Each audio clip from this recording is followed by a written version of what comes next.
नमस्कार मंडळी. आळूची भजी किंवा आळूची वडी तुम्ही खूप वेळेस खाल्ली असेल, परंतु क्वचितच अशी आळूची पानं तुम्ही खाल्ली असतील. सो पटकन सुरुवात करूयात रेसिपीला. त्यासाठी इथे आळूची पानं स्वच्छ धुवून त्याच्या शिरा मोडून घेतलेला आहे. आता साधारण 2 पानं आपण अर्ध्या अर्ध्या भागात 4 पानं करून घेतलेली आहेत. त्यांना साईडला ठेवून देऊयात.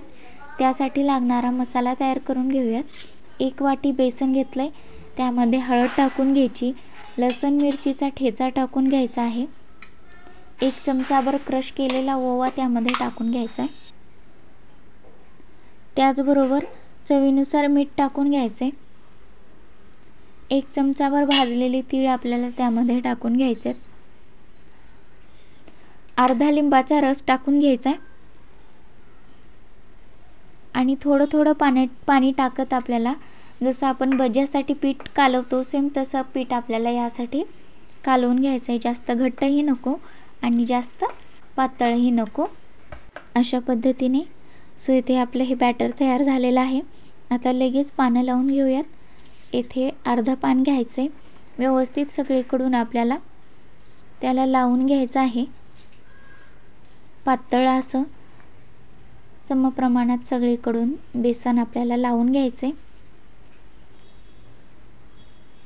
हे बनवायला सोपी आहेत पानं.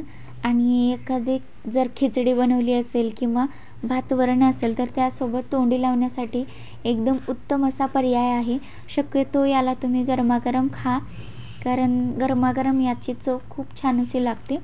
सो इथे आपण रोल करून घेतलेला आहे. रोल नको वाटत असेल तर तुम्ही याच्या घड्या पाडून सुद्धा तुम्ही याला भाजू शकता.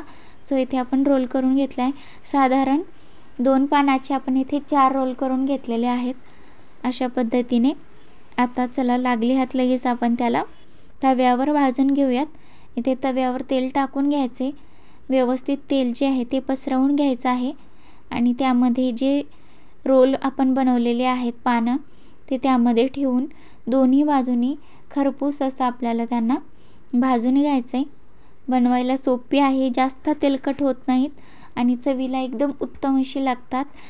अगदीच भजी बनवायचा किंवा वडी बनवायचा कंटाळा आला असेल तर पर्याय म्हणून हा एकदम चांगला असा आणि सोपा उपाय आहे. सो नक्कीच ट्राय करू शकता. व्हिडिओ जर आवडला असेल तर चॅनलला सबस्क्राईब करायला विसरू नका. नवीन असाल तर सुद्धा चॅनलला प्लीज सबस्क्राईब करा. ऑलचं बटन दाबा, जेणेकरून येणाऱ्या प्रत्येक व्हिडिओची नोटिफिकेशन तुम्हाला मिळत राहील. दोन्ही बाजूनी चांगलं असं खरपूस आपण इथे भाजून घेतलेला आहे आणि त्याला आता आपण काढून घेऊयात.